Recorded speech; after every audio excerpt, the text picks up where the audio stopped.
అందరినీ కూడా ప్రేమపూర్వకంగా ఆహ్వానిస్తా ఉన్నాము. నేటి లేఖన భాగము కీర్తన గ్రంథము 113వ అధ్యాయము 8వ వచనము. ఆయన నేల నుండి దరిద్రులను లేవనెత్తువాడు, పెంట కుప్ప మీద నుండి బీదలను పైకెత్తువాడు. దేవునికి స్తోత్రం కలుగును గాక. ప్రియ దైవజనమా, ఈ ఉదయకాల సమయంలో పరిశుద్ధాత్మ దేవుడు మరోసారి మన ధైర్యపరుస్తూ బలపరుస్తూ మన కుటుంబాన్ని తన చిత్త ప్రకారం ముందు నడిపించుటకు చక్కటి మాటలు ఆయన మాట్లాడుతూ ఉన్నాడు. ఇదే అధ్యాయంలో మొదటి వచనంలో ఒక చక్కని మాట రాయబడి ఉంది. యెహోవాను స్తుతించుడి, యెహోవా సేవకులారా ఆయనను స్తుతించుడి, యెహోవా నామము స్తుతించుడి. ఎందుకు దీని యొక్క నామము స్తుతించమని మరొక పరిశుద్ధ గ్రంథం సెలవిస్తూ ఉంది అంటే, దాని కింద మనం ఇక వచనములన్నీ కూడా చూసినట్లయితే దేవుడు ఎప్పుడు కూడా స్తుతింపబడేవాడుగా ఉన్నాడు.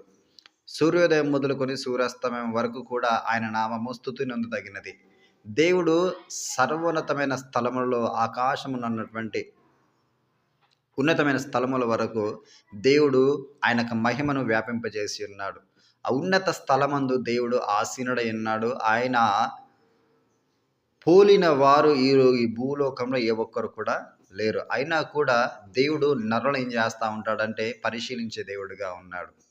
ఆయనకు మనకు అసలు సంబంధమేమీ కూడా. ఆయన ఉన్నతమైన స్థలంలో నివసించేవాడు, మనము భూమి అట్టడుగున జీవించేటువంటి వారు. ఆయన నరుని పరిశీలించుటకు, నరుని పరిశోధించుటకు మనము ఎంతటి వారమో కానే కదా. అయినా కూడా దేవుడు తన కృపతో మనల్ని జ్ఞాపకం చేసుకుని చూస్తూ ఉన్నాడు.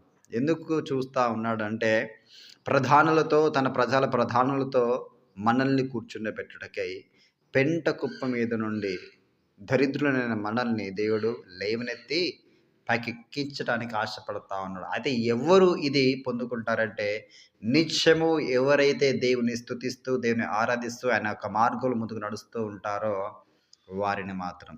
ఇక భూలోకంలో అందరినీ దేవుడు హెచ్చించడానికి ఇష్టంగా ఉన్నాడు. కానీ మనమందరం కూడా ఆయన్ని సేవించడానికి, ఆయన్ని స్తుతించడానికి ఇష్టంగా లేము. దీనికి ఉదాహరణగా చెప్పాలంటే, యోసేపు తన జీవిత కాలం అంతయు కూడా, తన బ్రతుకు దినములంటిను కూడా ఎక్కడ కూడా దేవుని విడిచిపెట్టినట్లుగా మనం ఎక్కడ కూడా చూసి ఉండము. ఆయనకు ఎన్నో సమస్యలు వచ్చాయి. తాను చిన్న వయసులో ఉన్నప్పుడే ఆయనకు దేవుడు దర్శనం ఇచ్చాడు, కళను ఇచ్చాడు. ఒక కళలను సాకారం చేస్తానని చెప్పేసి అన్నాడు. కానీ వాటికి భిన్నమైనటువంటి మార్గంలో తాను ముందుకు నడిపించడం జరిగింది. అయినను కూడా నాకు వచ్చిన కళ ఏంటి, నాకు వచ్చిన దర్శనం ఏంటి, ప్రభు నన్ను దర్శించిన స్థితి ఏంటి, నేనుండేటి ఈ స్థితి ఏంటి అని చెప్పేసి ఆయన ఎక్కడు కూడా అది జ్ఞాపకం చేసుకోకుండా, నేను దేవుడు నడిపించిన మార్గంలో నేను నడవాలి, నాకు భక్తి జీవితాన్ని కాపాడుకోవాలి, ఆయన స్తుతించాలి, ఆయన ఆరాధించాలి, తగిన సమయం ముందు ఆయన నన్ను లేవనెత్తుతాడు, ఆయన కృప నాకు ఉంటే చాలు, నా మట్టుకు నేను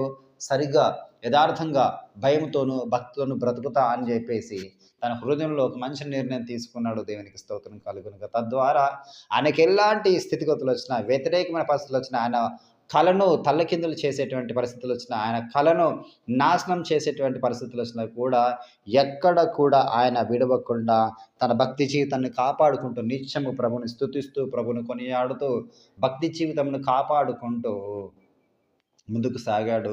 తను ఊహించినటువంటి విధంగా చెరసాలలో పడినటువంటి తాన్ని దేవుడి సింహాసనం ఎక్కించడం జరిగింది. ఇది ఎంత గొప్ప విషయం అంటే అది ఏ ఒక్కరు కూడా ఊహించలేరు అసలుకే. మొర్దెకై కూడా తాను చనిపోయేటువంటి స్థితిలో సింహాసనం ఎక్కించబడ్డాడు.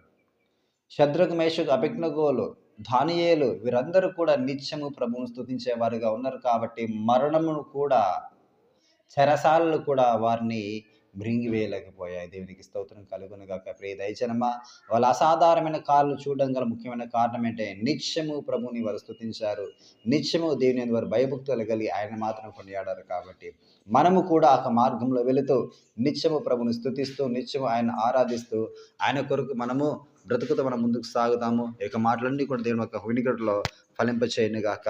ప్రార్థన చేద్దాం. స్తోత్రము తండ్రి, పరిశుద్ధుడానికి వందములు తండ్రి. ఈ ఉదయకాల సమయంలో మాతో సూటిగా స్పష్టంగా మారిన ప్రతి మాటను బట్టి ప్రభు నీకు కృతజ్ఞత, స్తుతులు, స్తోత్రం తెలియజేస్తున్నాం తండ్రి.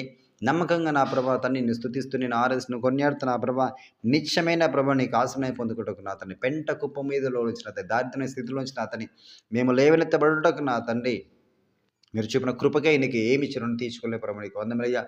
నిత్యంగా ఇక వాగ్దానం మాకు జీవితంలో నెరవేర్చాలని ఎంతమంది ప్రార్థన చేస్తా ఉన్నారు.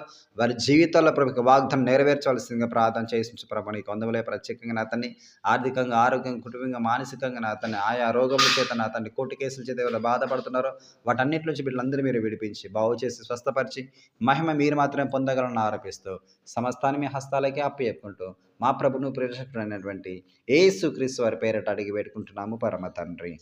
Amen, amen, amen. God bless you. మిమ్మల్ని అందరూ దీవించి ఆశీర్వదించును గాక.